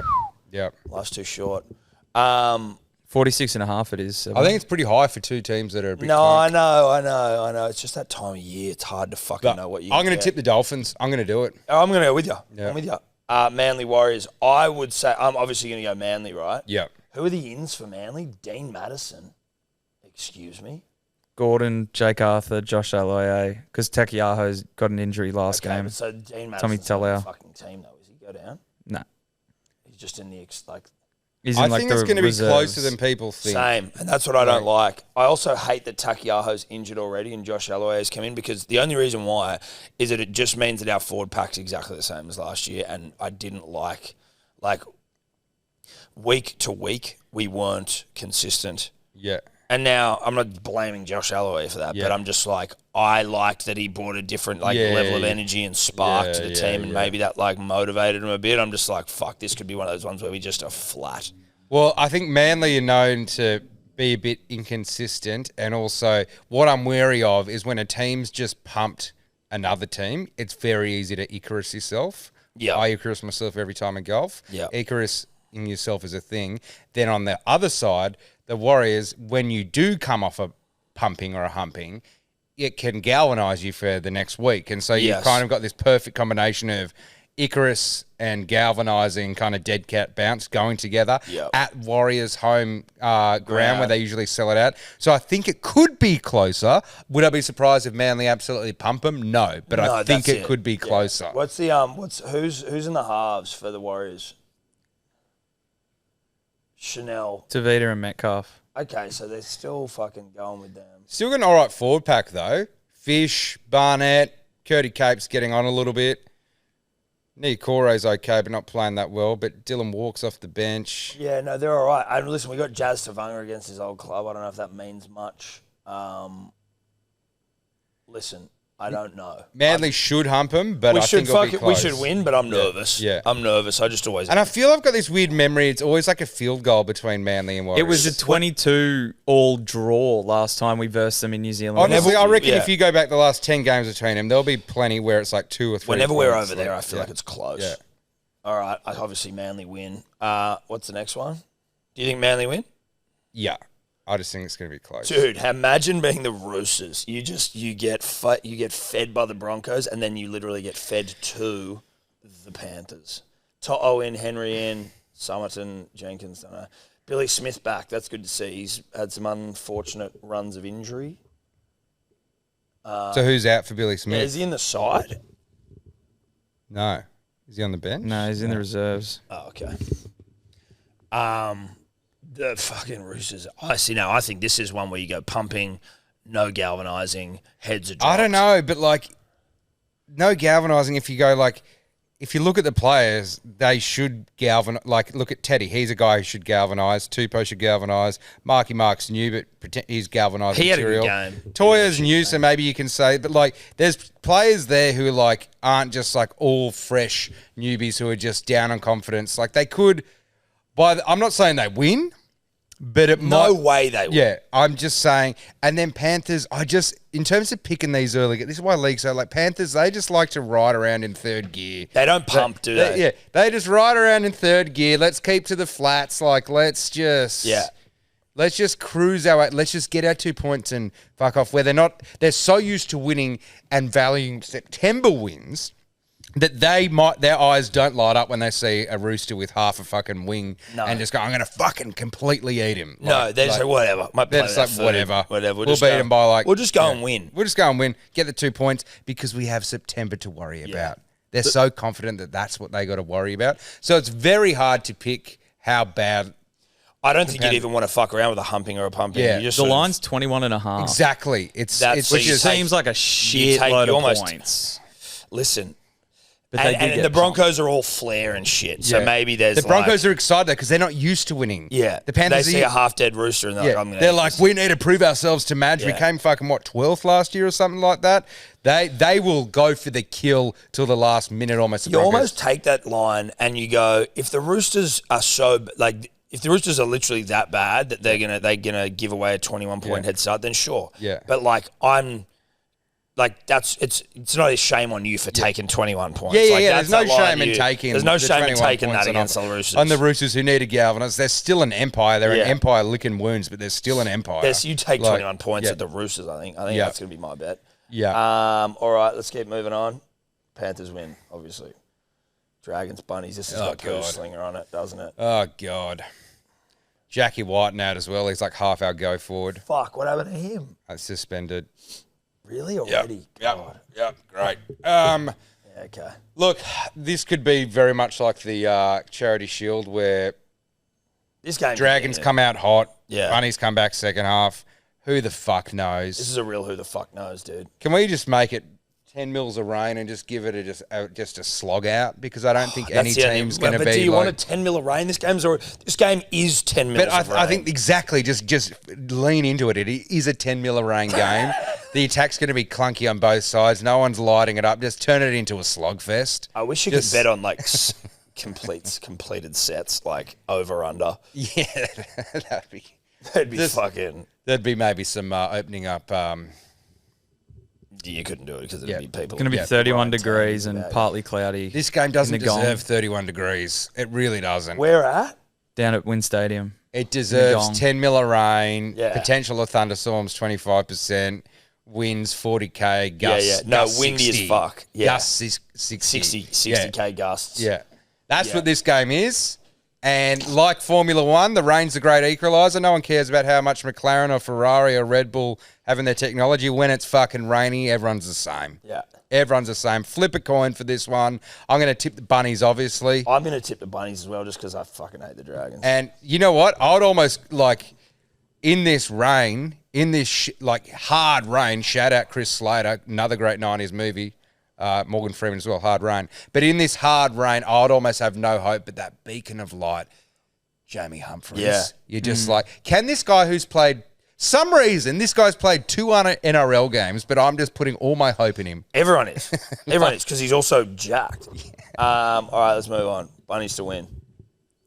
Cows, Sharks. Cows, Sharks. The 2 most unreliable teams in the NRL going head-to-head. Yeah, but the Sharks actually aren't. That's the misconception, even though we feel like they are. They're unreliable in the sense that most of the time they're like a top 4 team, but they can also just sometimes put in weird performances where you're like, oh, I thought you were going to pump them. I think the Sharks get it done. I think the Sharks win. Yep. Yeah. Not much to say there. Broncos. This is interesting. These guys have good games. Remember Raiders last are year? a bit of a bogey Remember team for last the year? Bronx. It was before the Bronx got shit. It was like round 2 or 3 when everyone, the Bronx was just off like a GF, I guess. And the Raiders came out and they were paying pretty much the exact same price and they came out and beat them. Fuck, that's a good price for the Raiders, dude. Line's Broncos 12 just and a looked half. so hot in game 1, but it was the Roosters. You almost want when you see how the Roosters go against the Panthers, maybe you get a bit more of an idea of how good the Broncos were. Yep. You can't go past the Broncos. But If we're tipping, we're going Broncos, but if it I'm might betting, be closer. if I'm gambling, Yeah. I'm looking at the. looking at lines. I'm looking at them. 12 and a half's the line at the moment. Eels, Tigers. Remember Raiders hadn't lost a game by more than like 1 to 12 like for a year when they were like shit, and they make it. Last year. They make it close. Yeah. Tigers. I'm going Tigers with this one. I'm going Tigers as well. $1.66. They get Appy back, Buller. Oh, hell Stafford yeah. Toa. Oh, this would be a Charlie really Staines. interesting one. Oh, Heath Mason out, Devo. Devo, didn't see that coming. That's bullshit. Dream Buller in for Heath Mason. That's not cool, dude. I might have to you're make gonna have to some change changes your to my flex. You're gonna have to change your flex, mate. Damn it. I'm emotionally, I'm on the Tigers, and actually mentally, I'm on the Tigers as well. Yeah, I think same. they were let down. Yeah, sure, but now they're getting 2 guns back. Like last week, they were let down. This is a good team together. You look at that. Buller, Taruva, Dewey, Stafford Toa. Scroll down. Skelton, is it? Skelton, Galvin, Galvin, Luai, Luai. May, Coruscant, Pole, Finau, Seyfarth, Twal. Like, De Silva, Hunt, Bird. Not a bad bench. Mate, it's not a bad bench. Hunt's he's a monster. It's better than the Eels bench. Oh, who have the Eels got in their forwards? Hopgood, Williams, Sean Lane back, Junior Paulo, Brendan Hands, Jarvin, yeah. Listen, it's not. Eels are just their window's gone. They're Like fucked. it's you could say that's Mitchy par Moses for not the back course, either. that forward pack. Yeah. I'd say it's bogey for the course. I really would. Like if you think about some of the forward packs getting around, Canberra, It's not Penrith, a finals forward pack. Doesn't look like it. Bulldogs, Titans. forward pack. Like unfortunately, the Bulldogs are going to make it not exciting because they're so good at defence. But I'm really excited for the Titans this year. I think they're going all out attack. And just going to throw some heaps of shit. footy around. I think Bulldogs might just go, hey guys, you can't do that against the second best defensive team in the NRL. Yeah. Although they let in 20 points last week. Yeah, because they switched off. Yeah, maybe. Q in the rack sort of stuff. But who's there? Go to the Titans' spine, actually. Like, this is a bit of fuck it footy. Brimo, AJ, Kenny. And then who's the 9? Verrills. Like, Brimo, AJ, and Kinney. If they can get, if Tino and Gillard and all those guys can get some decent go forward, you got those 3 fucking around up the middle. Like, Yeah, it could be good. it could be good, but And is old mate injured, is he? who? Fafita. I think he's on the bench. Go down.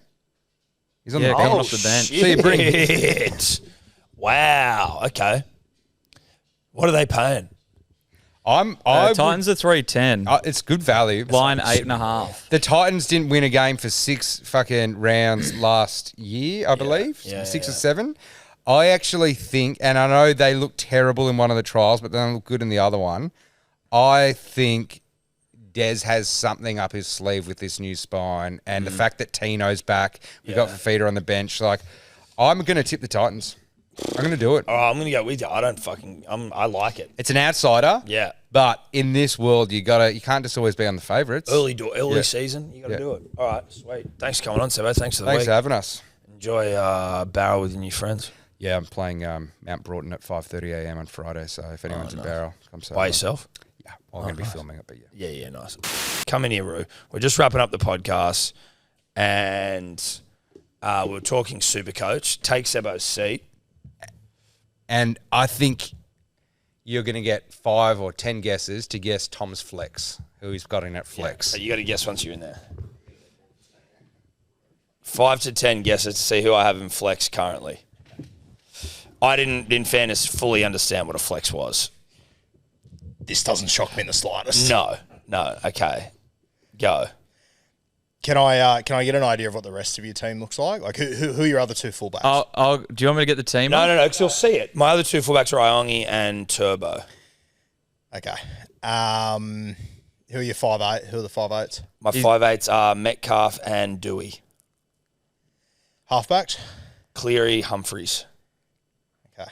What do you is that? That's all right, isn't it? So far, like It's not bad. It's okay. It's okay. Yeah. I'm really puzzled by this flex position. So my obvious answer is KP, but No, I didn't safely know. assume it's No, not KP. it's not KP. Yeah, smart I'll give footy. you 5 guesses. That's your 4 to go. Is it a Titan by any chance? No. Well done. Is it an outside back at least? Yes. Okay.